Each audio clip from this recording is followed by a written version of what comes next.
¿Alguna vez han llenado el depósito de su coche con gasolina? ¿De su coche de motor diésel?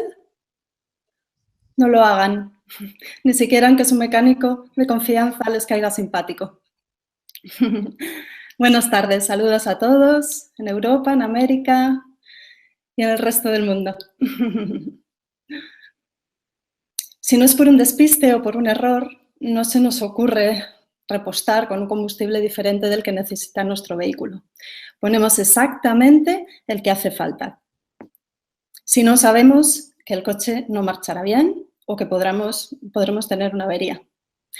¿Por qué no hacemos lo mismo con nuestro vehículo, con mayúsculas, que es nuestro organismo? Lo descuidamos con alimentos desfavorables, cuando una dieta adecuada nos permite estar más sanos, prevenir enfermedades, tener más energía, más vitalidad, en definitiva, sacar el mayor potencial posible.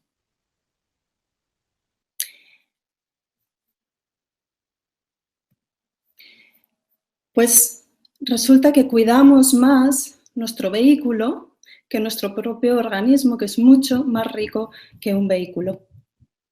Es mucho más complejo. Aunque durante los últimos siglos la medicina ha tenido una visión mecanicista del ser humano, por el cual la persona es una máquina y una persona enferma es una máquina que se avería y cuyas piezas hay que arreglar, cambiar o eliminar. Sin embargo, somos algo mucho más complejo que una máquina. Se acerca más a la realidad la visión de los orientales, que viene a ver al ser humano como un jardín, como algo vivo, cambiante constantemente, algo en el que todas sus partes están interrelacionadas y se afectan unas a otras. A mí me gusta también vernos como una orquesta, en la que cada instrumento, que sería cada uno de nuestros tejidos y nuestros órganos, debe estar afinado, sonar en un momento preciso, en el volumen adecuado, guardar silencio cuando corresponde y hacer caso a las órdenes del director de orquesta, que por cierto en nuestro organismo es el corazón. Cuando el corazón es sano y coherente, es capaz de sincronizar el resto de funciones vitales, de potenciar nuestra manera de pensar y de armonizar nuestro funcionamiento emocional. Todo en el organismo está relacionado, todas las partes se afectan unas a otras. Y esto se ve de una manera más llamativa cuando tenemos una enfermedad. La lesión en una articulación, por ejemplo, afecta a las articulaciones vecinas. Por ejemplo, si nos duele la rodilla, es fácil que nos moleste el tobillo o la cadera o incluso la espalda. Cuando tenemos reflujo gastroesofágico, frecuentemente aparece una faringitis crónica, una irritación de la garganta por el efecto de los ácidos. Hay una asociación bastante característica entre enfermedades pulmonares como el asma y enfermedades cutáneas como la dermatitis. Y un hígado afectado puede favorecer el desarrollo de cefaleas. Pero también hay algo más sutil. Lo físico afecta a lo emocional. Por ejemplo, ese hígado, si está saturado, sobrecargado por tóxicos, debido a una alimentación con exceso de grasas, de azúcares, la sacarina, los medicamentos, la adrenalina de nuestros enfados, eso favorece un estado de mal humor y los accesos de ira.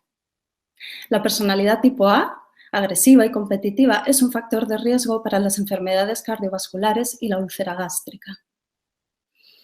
Y si afrontamos las dificultades de la vida no como problemas, sino como retos, como desafíos, se ha visto por técnicas de imagen que aumenta el riego sanguíneo a la zona frontal del cerebro y eso nos ayuda a pensar de una manera más creativa y damos con la solución. Pero además, el estado de ánimo repercute, se refleja en nuestra postura corporal. Pero también la postura corporal puede influir en nuestro estado de ánimo. Por ejemplo, esa postura con los hombros hacia adelante, el pecho hundido, que es característica de un estado de tristeza o de miedo, cambia totalmente cuando erguimos la espalda, echamos los hombros hacia atrás, levantamos la mirada, entonces se levanta también el ánimo. O sea que con nuestro cambio postural podemos repercutir también en nuestro estado de ánimo. Y si no, hagan la prueba ahora que nadie les ve. Como digo, todo está relacionado.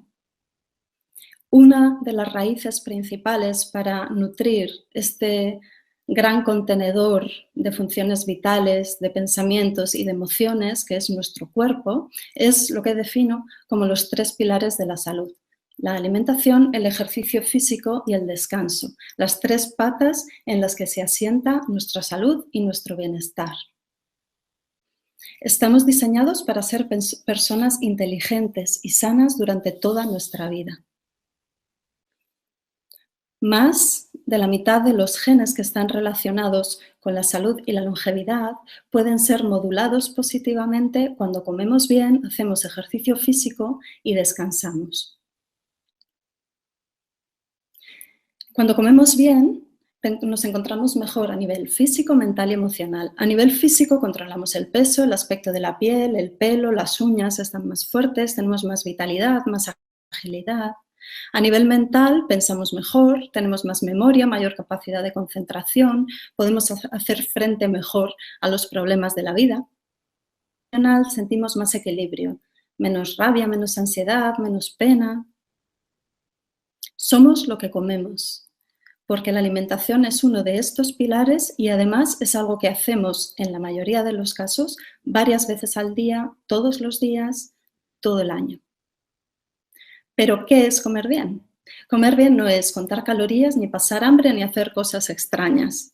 Comer bien es elegir los alimentos adecuados para nosotros, según nuestra naturaleza y nuestra condición. Es decir, según nuestras características intrínsecas de edad, sexo, raza, grupo sanguíneo, tipo metabólico y las circunstancias vitales en las que nos encontramos.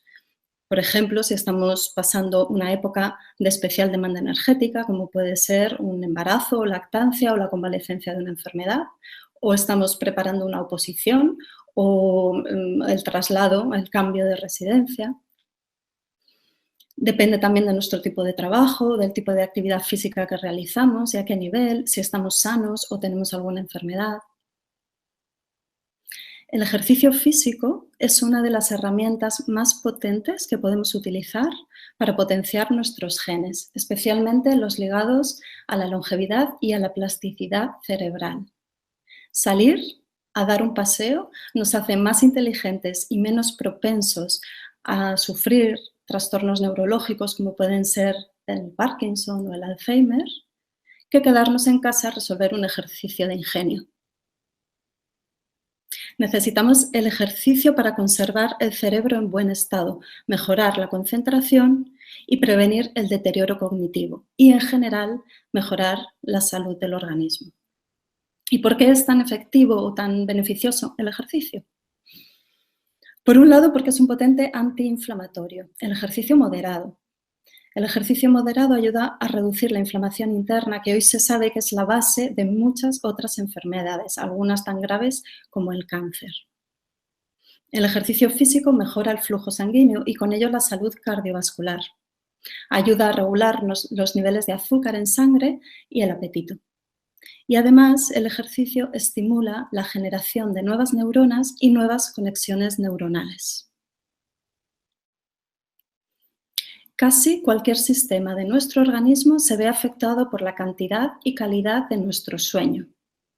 Dormir determina cuánto comemos, cuánto engordamos o adelgazamos, cuán rápido va nuestro metabolismo, si podemos hacer frente o no a las infecciones, cómo pensamos, nos organizamos y almacenamos los recuerdos.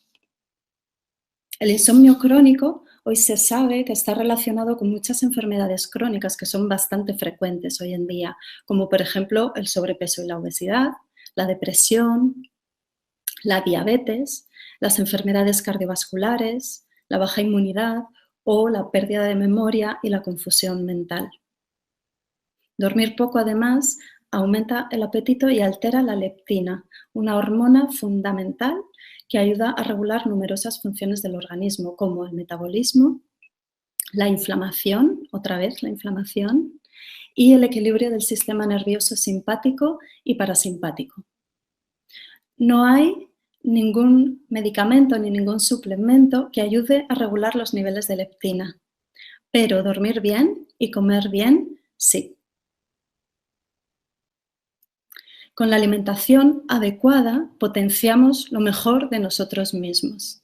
Nos sentimos más vivos, tenemos más energía, pensamos mejor, controlamos el peso y nos vemos incluso más guapos y más atractivos. Hasta nos relacionamos mejor con los demás y afrontamos con mayor equilibrio las sorpresas del día a día. No engordamos o enfermamos por comer mucho, sino por comer mal. Lo realmente importante en una dieta sana no es la cantidad de los alimentos, sino su calidad. Siempre que se pueda, es preferible elegir alimentos integrales, porque tienen más nutrientes y menor índice glucémico. Cuando refinamos los alimentos se pierden muchos nutrientes, sobre todo la fibra, las vitaminas, los minerales y los fitoquímicos antioxidantes.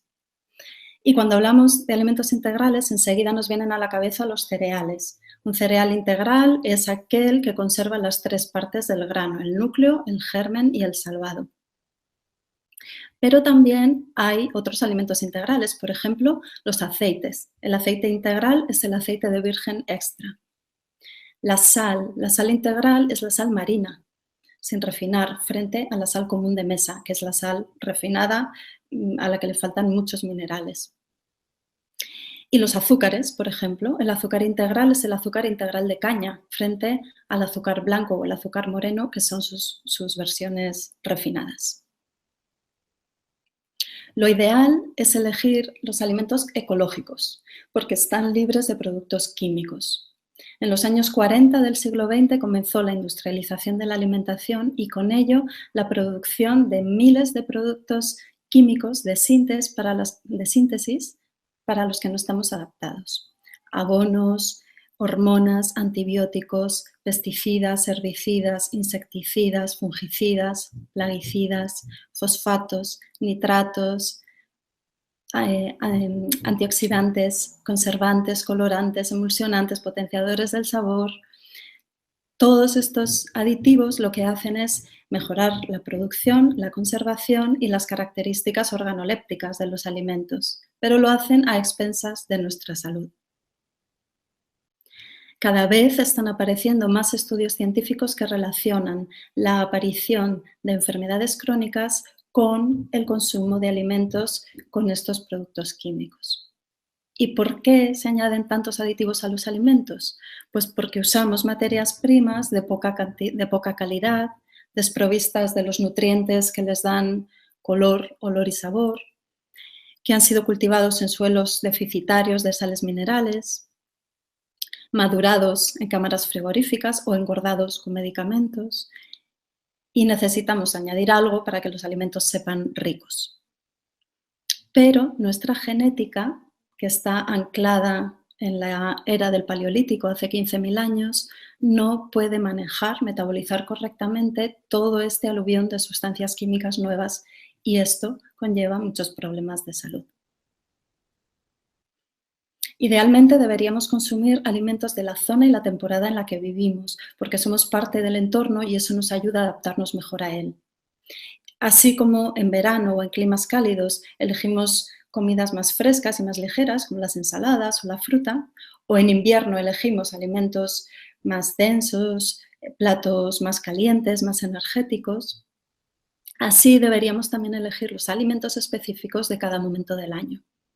Con la globalización de la economía y de la alimentación, hoy en día encontramos alimentos de cualquier parte del mundo en cualquier momento del año y eso contribuye a que nos desajustemos de nuestro entorno natural. La combinación equilibrada de los alimentos, como puede ser, por ejemplo, combinar la fruta con frutos secos, la carne y el pescado con verduras, la legumbre con cereales, como por ejemplo unas lentejas con arroz. Este tipo de combinaciones facilita la digestión, equilibra el índice glucémico y optimiza la respuesta hormonal a la ingesta. Además, nos ayuda a armonizar los distintos órganos, potenciando o atenuando cada uno de ellos según sea necesario. Durante años hemos seguido las recomendaciones que plasmaba la pirámide de la alimentación y que situaba en la base alimentos para los que no estamos bien adaptados y resultan perjudiciales, como los cereales y los lácteos. Hoy en día ya se han empezado a ver las consecuencias de estas orientaciones que hoy sabemos que están equivocadas y lo vemos en la epidemia de sobrepeso y obesidad o en cómo se han disparado las tasas de diabetes en el mundo occidental. Y están empezando a aparecer nuevas guías orientativas sobre la alimentación. Una de las mejores hoy en día es esta, de la Universidad de Harvard, que tiene en cuenta ya pues, todos estos aspectos, incluso la calidad de los alimentos o la necesidad de beber agua o de hacer ejercicio físico cada día. Pero hacer cambios nos cuesta. Somos animales de costumbres y nos cuesta mucho cambiar hábitos. Y más aún cuando son hábitos alimentarios, porque además de un aspecto fisiológico, la comida engloba aspectos sociales, familiares y culturales. Sin embargo, merece la pena. Muchas veces la necesidad de hacer un cambio surge en el caso de una enfermedad grave. Hay muchas personas que el momento impactante de un diagnóstico fatal, por ejemplo, de un cáncer, hacen que se coloquen en esa posición del ahora o nunca. Muchas personas necesitan encontrarse en un momento tan crucial para animarse a vivir su vida de la mejor manera posible y para hacer los cambios necesarios para conseguirlo.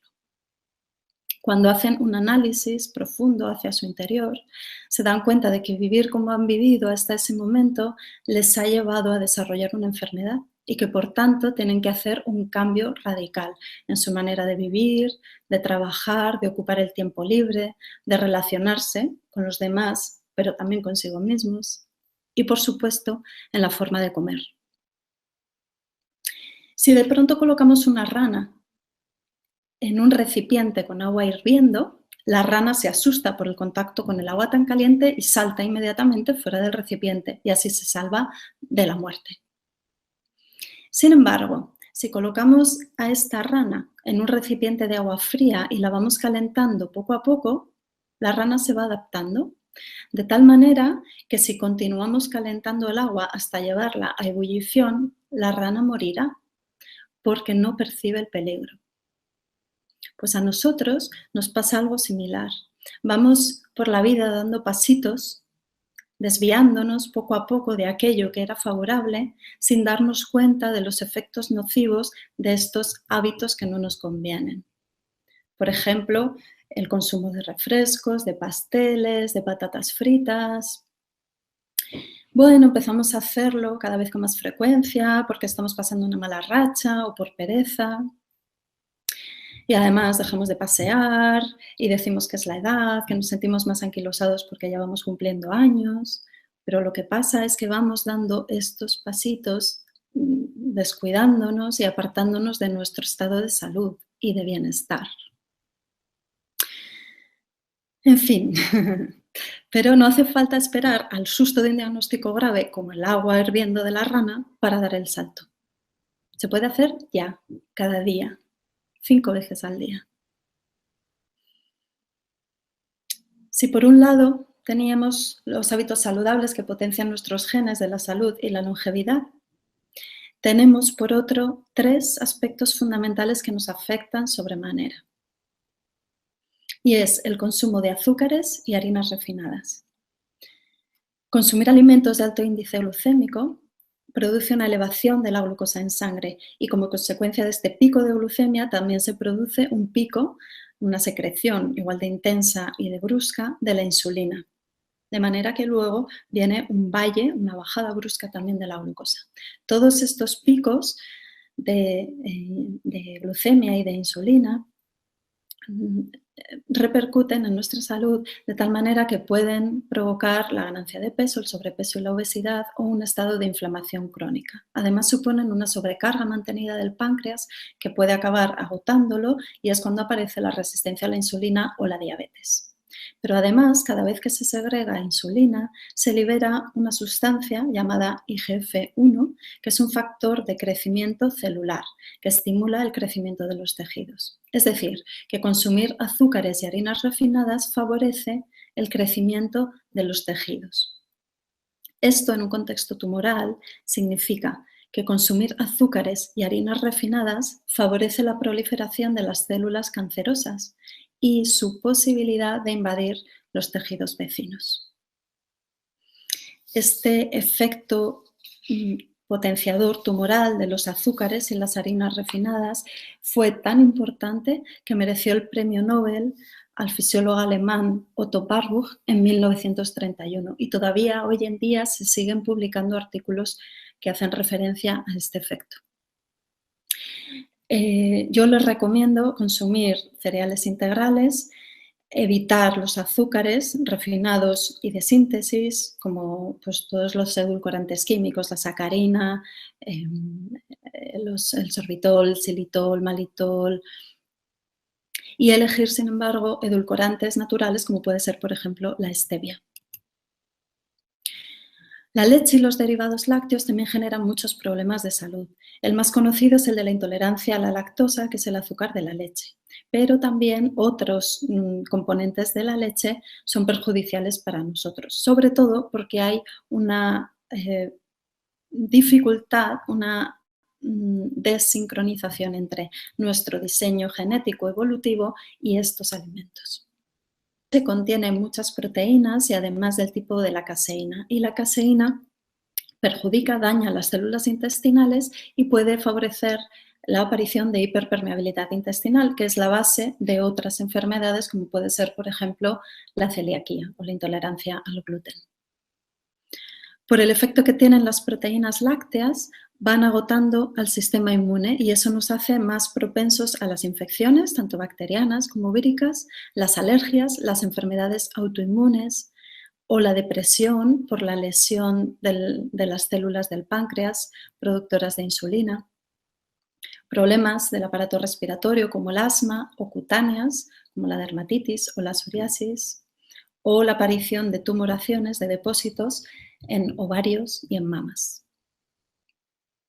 Las proteínas también tienen un efecto sumatorio sobre el aparato cardiovascular debido al alto contenido en grasas saturadas de la leche y los derivados lácteos. Además, las grasas de la leche y los lácteos son ricas en ácido araquidónico, que es un ácido graso que favorece ese estado interno de inflamación crónica que permite el desarrollo de otras muchas enfermedades, incluida el cáncer.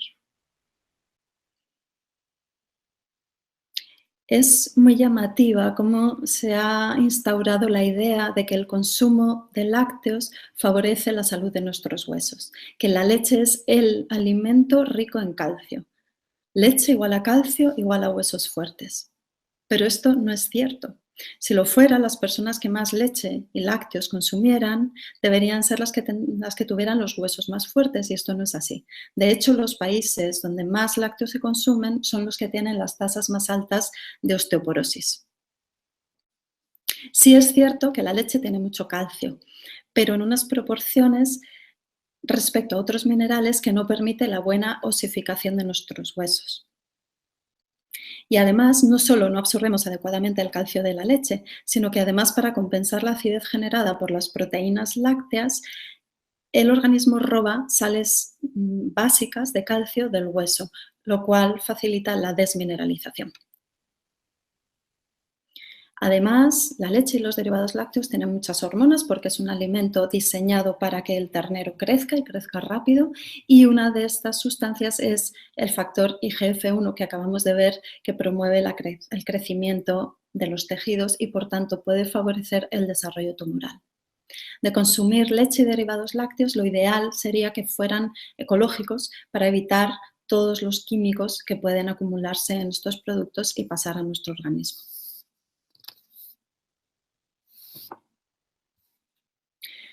Las grasas hidrogenadas o grasas trans se encuentran en la margarina, la bollería industrial, los fritos industriales o los platos precocinados, en todas estas comidas elaboradas con grasas vegetales. Se llaman hidrogenadas porque se elaboran por un proceso químico de hidrogenación por el cual las grasas vegetales, que en su estado natural tienen una forma líquida, pasan a un estado semisólido más fácil de utilizar en la industria. Entonces sí, así se convierten en unas grasas más utilizables, pero sin embargo más perjudiciales para nosotros. Se digieren mal, favorecen la inflamación crónica y tienen un riesgo de daño del aparato cardiovascular. Es muy importante leer las etiquetas de los alimentos para saber exactamente qué estamos consumiendo. Cuando comemos bien, no solo obtenemos mejores nutrientes y ayudamos a este jardín a que funcione mejor, es que además favorecemos la función de nuestros sistemas de depuración. Tenemos en nuestro organismo, igual que el vehículo tiene unos filtros, nosotros disponemos de un eficaz sistema de limpieza interna mediante 4 vías: el hígado, los riñones, la piel y los pulmones. El hígado es el filtro principal del coche. Y mantener un hígado sano nos permite mantener un organismo sano durante más tiempo. Una manera muy eficaz y muy sencilla de cuidar el hígado es beber un vaso de agua con el zumo de un limón por la mañana antes de desayunar. Si el agua además es templada o caliente, mejor todavía. Y también podemos ayudar al hígado con determinados alimentos. Por ejemplo, las alcachofas, las endivias, el perejil o el pomelo. Son alimentos estupendos para ayudar a mantener la salud del hígado. Los riñones hacen su trabajo de desintoxicación, de depuración del organismo mediante la excreción de las toxinas en la orina. Por eso beber agua facilita el trabajo a los riñones. Lo ideal es beber 1,5 litros o 2 litros de agua al día. La piel elimina toxinas a través del sudor, por eso el ejercicio físico también es bueno para nuestra salud. Y si tenemos o queremos potenciar esta limpieza a través de la piel, nos viene muy bien la sauna o el baño turco.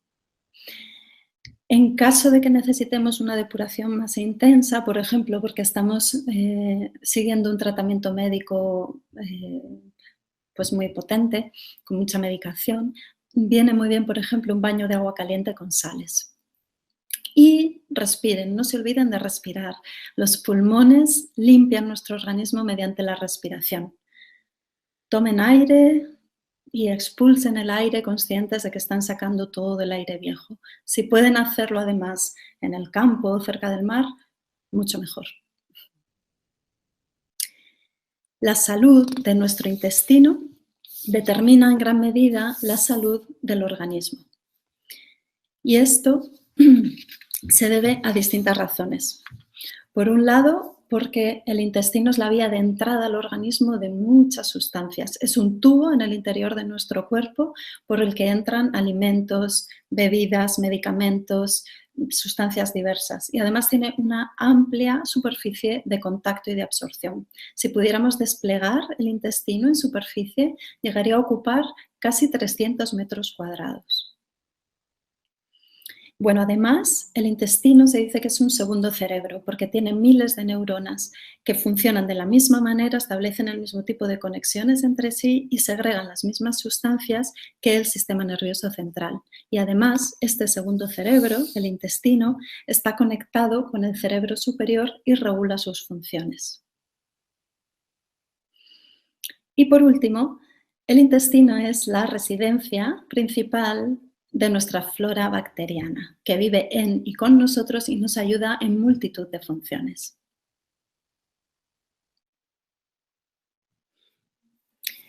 Así como un precioso parque natural, con sus montes, sus ríos y sus animales, así nuestro organismo es un maravilloso ecosistema que se compone de una parte física, nuestro cuerpo, y miles de especies diferentes. Sí, no estamos solos. Tenemos 100 trillones de amigos microscópicos, más amigos que en Facebook. Nos acompañan 1.000 bacterias por cada célula humana, de un total de 35.000 especies diferentes y 8 millones de genes. Son cifras que cuesta imaginar. Si pudiéramos pesar a todos estos seres microscópicos, alcanzaría los casi 2 kilos de peso. Clásicamente se ha considerado que el origen de esta flora bacteriana, de esta microbiota, es el canal del parto, el momento del parto, exclusivamente, pero no es así. Ya en la gestación, a través de la placenta, estamos recibiendo nuestra flora bacteriana. En el momento del parto, además, entramos en contacto con la flora bacteriana vaginal y perianal y también con la flora bacteriana de la piel de nuestra madre. Y por eso es tan importante el contacto piel con piel del recién nacido en el momento del parto. La lactancia es fundamental también para cuidar la microbiota.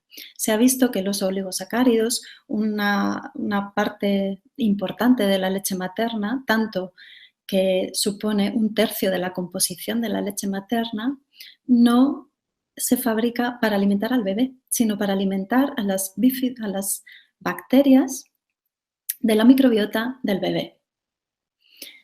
Después, a lo largo de la vida, va a ser la dieta y el contacto con el entorno lo que permita enriquecer o empobrecer nuestra microbiota. Por ejemplo, ese afán que tienen los niños por llevarse todo a la boca, por jugar en la arena o por intercambiar juguetes con sus amigos, enriquece su flora bacteriana. Y sin embargo, la obsesión por la higiene, por rodear al niño de un entorno aséptico, puede empobrecer su flora bacteriana. Luego también el elegir alimentos fermentados, por ejemplo, ayuda también a enriquecer nuestra flora bacteriana. Las bacterias no solo viven con nosotros, están en un intercambio constante y nos ayudan en multitud de funciones vitales. Por ejemplo, el desarrollo de los tejidos y los órganos, en concreto del sistema inmune, o la regulación del sistema nervioso central. Determinan cómo pensamos y cómo nos relacionamos. Determinan incluso nuestro apetito, que nos apetezcan unos alimentos más que otros.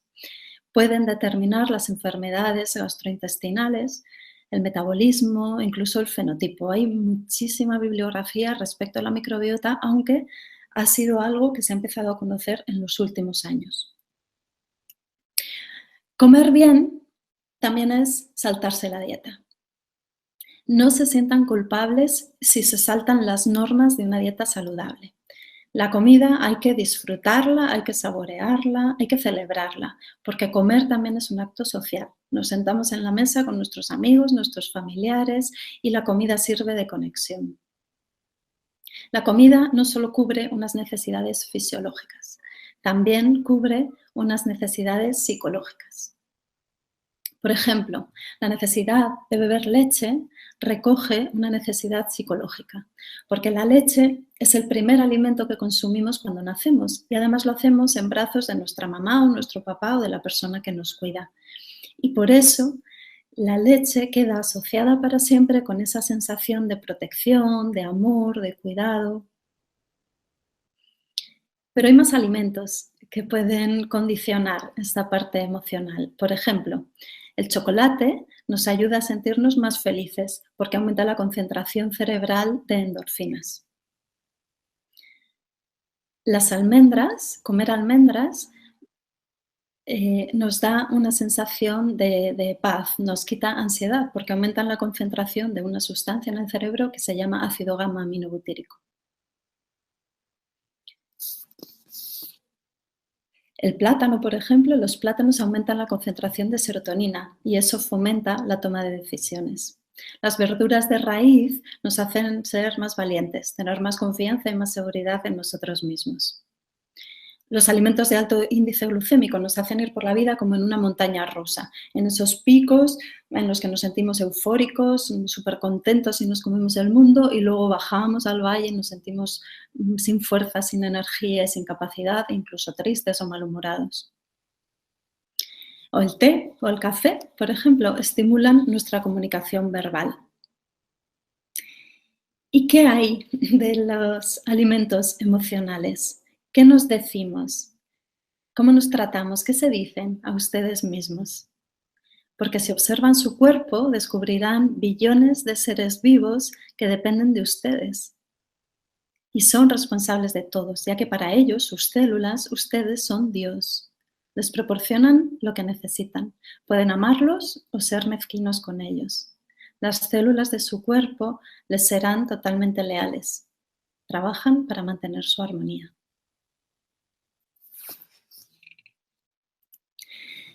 A principios de la década de los 90 del siglo pasado, hubo más visitas a proveedores de medicinas alternativas y complementarias que al total de médicos de atención primaria. Y esa tendencia se mantuvo durante toda la década. Casi la mitad de la población en Estados Unidos utiliza terapias de la medicina alternativa y complementaria. Y eso se debe a que esos métodos son para las personas más compatibles con sus valores, sus creencias y sus orientaciones filosóficas respecto de la salud, la enfermedad y la vida. Somos seres espirituales. Hay una parte de nosotros que trasciende de nosotros mismos y que se desarrolla en las relaciones sociales según nuestros valores y nuestras creencias. Para entrenar esa parte espiritual, esa dimensión espiritual, para nutrirla, una herramienta muy útil es la meditación, que no es más que abrazar la vida tal cual es, desde la calma y el silencio de la conciencia del momento presente. En los últimos años ya se ha demostrado científicamente el beneficio de la meditación en medicina. Meditar ayuda a reducir el dolor crónico, la psoriasis, la ansiedad. Ayuda a llevar mejor los tratamientos del cáncer. Ayuda a dejar de fumar, mejora las enfermedades cardiovasculares, reduce las tasas de tensión arterial y de colesterol, mejora la variabilidad cardíaca, regula la expresión de los genes que tienen que ver con la inflamación, mejora la capacidad cognitiva en personas ancianas, moldea el cerebro y alarga la vida. Meditar nos ayuda a estar mejor físicamente, pero además nos da una conexión profunda, interna, que fomenta la sensación de felicidad y de bienestar. La meditación diaria ayuda a sostener la vida de una manera más sana.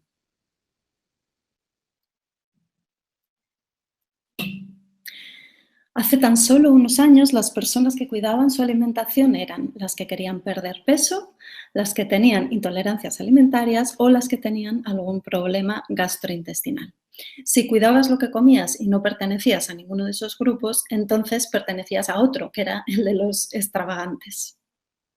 Afortunadamente, hoy no es así y cada vez hay más personas sanas que cuidan lo que comen, porque saben que comer bien ayuda a su salud en general, les da una mayor vitalidad, mejora su manera de pensar, de relacionarse y su forma de estar en el mundo.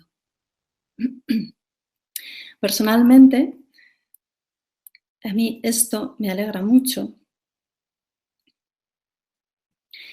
porque muestra que hay un cambio de paradigma realmente. Hay una mayor toma de conciencia respecto al cuidado personal y porque además eso demuestra que cada vez se está dando más valor a la nutrición, también incluso en la medicina. De hecho, la nutrición es hoy uno de los pilares fundamentales de un enfoque sanitario más amplio, que es el de la medicina integrativa, que tiene en cuenta la parte física y también la social, la emocional, la espiritual del ser humano. Pues precisamente en el mes que viene comienza un curso en el que vamos a participar distintos ponentes y tengo la suerte de poder dedicar un día entero a hablar de nutrición y a profundizar en ello. Además es un curso que cuenta con el aval, la colaboración del Colegio de Enfermería y de la Universidad de la ciudad en la que se realiza, en Tortosa, en la provincia de Tarragona, en España. Así que por mi parte yo les animo a que cuiden su alimentación, que elijan el mejor combustible para ese vehículo maravilloso que es su cuerpo. Y además verán que se sienten mejor y que parece que todo alrededor también mejora. Es como si salpicara a las personas de su entorno. Y es una manera pues muy práctica de mejorar el mundo. Como dijo el escritor inglés Aldous Huxley, existe al menos un rincón en el universo que con toda seguridad puedes mejorar. Y eres tú mismo. Gracias.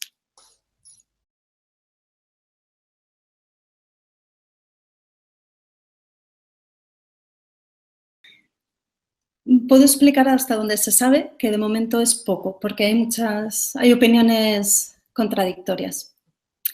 En principio, y basándonos en el sentido común, y yo es con lo que me quedo, porque al final es lo que tenemos más seguro, no son buenas porque, ante todo, debemos sincronizar nuestra alimentación con nuestro diseño genético evolutivo. Aunque parezca que hemos evolucionado mucho, nuestro sistema enzimático sigue siendo el del hombre del Paleolítico de hace 15.000 años. Y los alimentos que son nuevos, que están manipulados genéticamente, que no van a encajar bien en este sistema de enzimas y mucinas, no los podemos manejar correctamente, y eso suele desencadenar enfermedades o trastornos.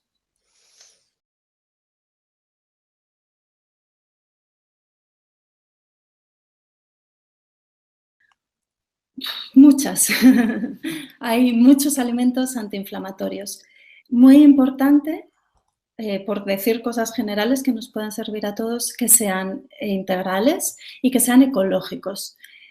Los alimentos ecológicos normalmente tienen más fitoquímicos antioxidantes, y esto nos ayuda mucho. Por ejemplo, en las bayas, los frutos del bosque, las fresas, las frambuesas, los arándanos, las moras, esos son alimentos muy ricos en antioxidantes.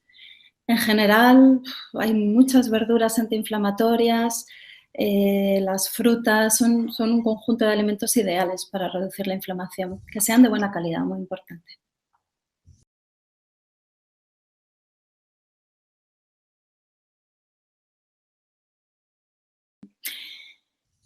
Pues en caso de alteraciones intestinales, es muy, muy, muy importante retirar esos 3 alimentos desfavorables de los que he hablado antes.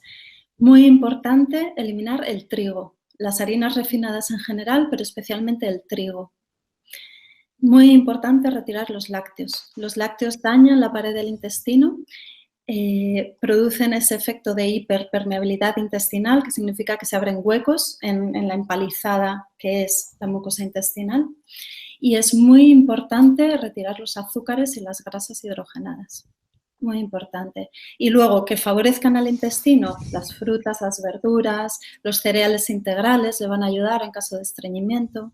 Sobre todo el arroz es un alimento muy bueno para el intestino. La calabaza, las verduras de raíz van muy bien.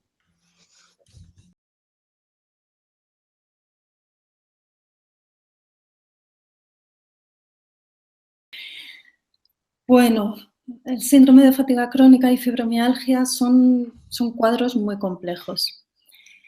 Por un lado, hay una saturación del organismo en su conjunto. Entonces, es muy importante retirar, otra vez, de la dieta, digo lo mismo, pero es que es importantísimo, retirar esos alimentos que nos perjudican porque saturan de residuos tóxicos tanto los órganos como el espacio intercelular, y eso se ha visto que está relacionado con esos cuadros, pues, de dolores, de cansancio, de falta de vitalidad.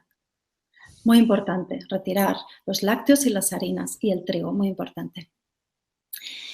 Dar alimentos de calidad, perdóname, y ecológicos para Sí. evitar todos esos químicos que acompañan a los alimentos de producción industrial.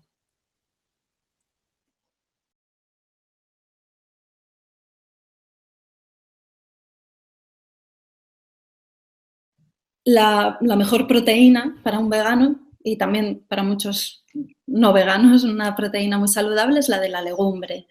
Pero conviene combinar las legumbres con los cereales para que sean proteínas de alto valor biológico. Por ejemplo, combinar las lentejas con arroz, o los garbanzos con camut, o elegir otros cereales, ¿no?, diferentes. Las lentejas con quinoa también, por ejemplo. De esa manera conseguimos proteínas de alto valor biológico, o sea, que tienen todos los aminoácidos necesarios. En niños o en momentos de crecimiento de mucha demanda energética, es importante hacer esto en todas las comidas. En personas ya adultas no es necesario que estén en todas las comidas. Basta con que a lo largo del día o en distintos momentos haya ambos alimentos de ambos grupos, ¿no?, de las legumbres y de los cereales.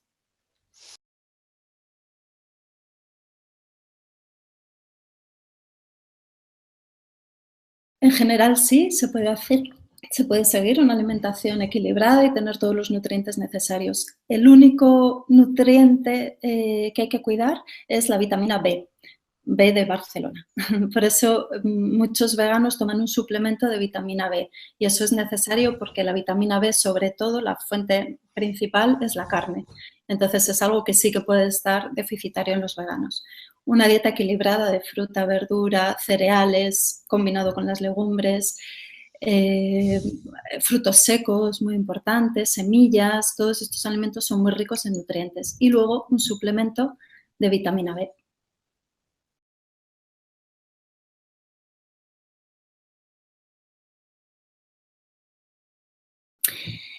Es verdad que a lo largo del día, sobre todo por la tarde, va atenuándose el metabolismo, más que se frene o que pare mucho, sí que hay, bueno, una cierta debilidad del metabolismo, un ralentizamiento. Entonces, no conviene consumir alimentos por la tarde que requieran mucho trabajo metabólico, como pueden ser los cereales, por ejemplo. Además, en las últimas horas y por la noche hay como una cierta intolerancia, una dificultad para manejar sobre todo los glúcidos. Entonces, llevará más trabajo digestivo y, por ejemplo, eso nos puede hacer tener una noche de menos descanso, menos reparación de los tejidos porque está el cuerpo trabajando en digerir todo esto y como consecuencia puede favorecer el sobrepeso y el almacenamiento en forma de grasa. Lo mejor por eso, por ejemplo, para las tardes o las noches, los momentos del final del día o la cena, pues lo mejor es consumir proteínas de buena calidad y verduras. Por ejemplo, combinar pues, un pescado o una tortilla francesa, algo de huevo con verduras.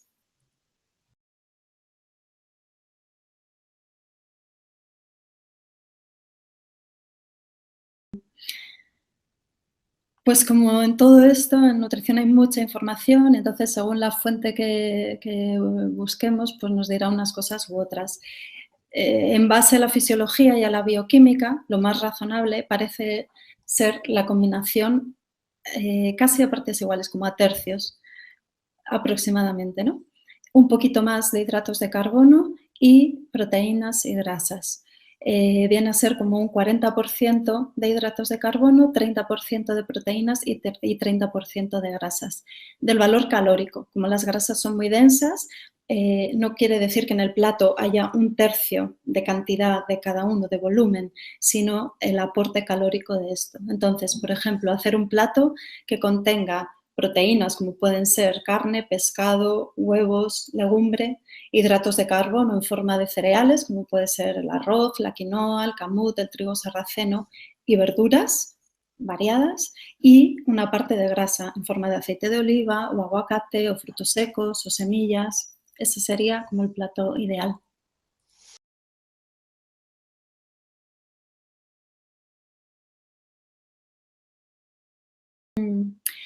Las especias en general son muy buenos complementos para nuestra alimentación porque aportan muchos fitonutrientes, antioxidantes, vitaminas, coenzimas, minerales. Entonces, mi opinión es que viene muy bien añadir especias de distintos tipos a los platos. Además, le da más sabor, entonces no vamos a utilizar la sal, vamos a utilizar estos alimentos que son más ricos.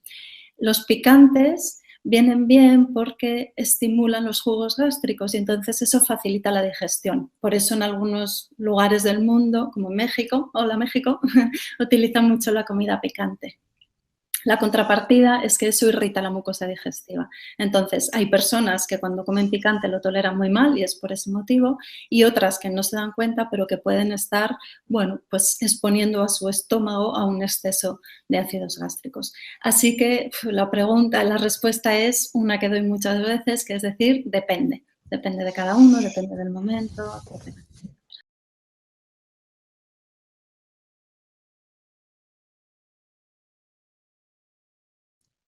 Los cereales sí, es bueno consumirlos, son alimentos ricos, nos aportan pues un montón de nutrientes.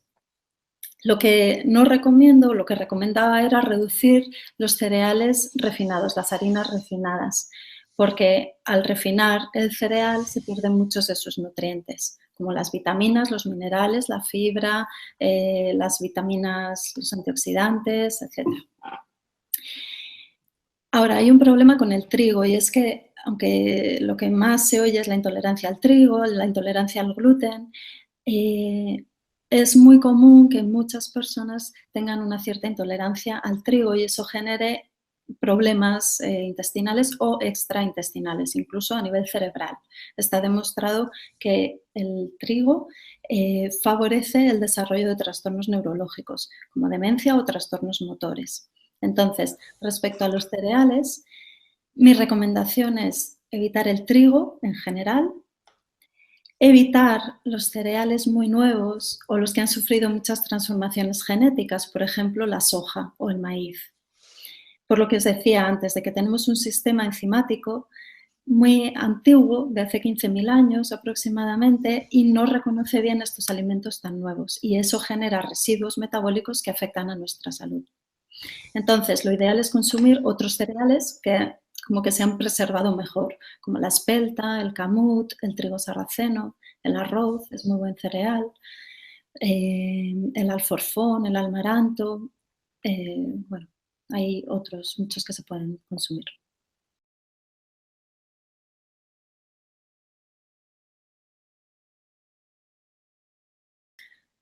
Un cuadro también complejo.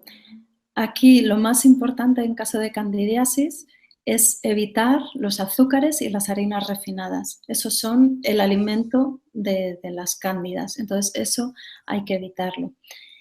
Y luego hay que ver qué más hay, qué otra patología, cuál es el órgano que está más afectado para poder dar los alimentos que puedan equilibrar más esos órganos dañados. Como tip, así como cosa general, evitar los azúcares y las harinas refinadas, eso es lo más importante.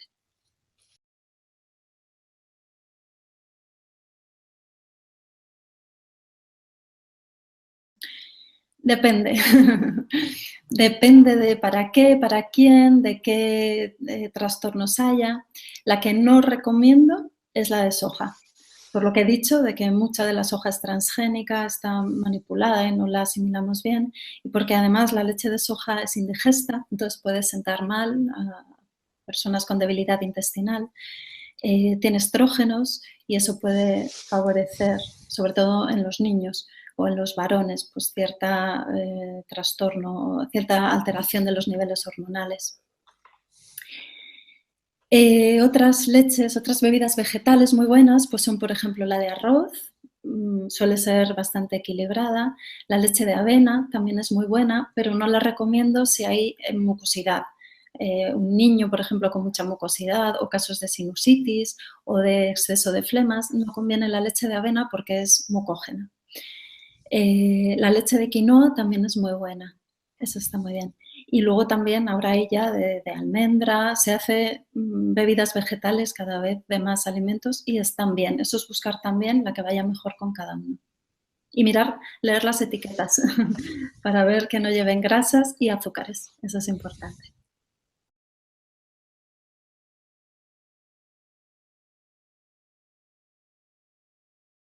Por la noche sí toleramos bien las proteínas. Yo sí las recomiendo. De hecho, proteínas, por ejemplo, pues, o alimentos ricos en proteínas como el pavo, el pollo, el huevo, tienen un contenido alto en triptófano y eso nos ayuda a conciliar mejor el sueño. Entonces, sí recomiendo las proteínas y precisamente además son un buen alimento para la cena. Mejor todavía el pescado, que se digiere con más facilidad.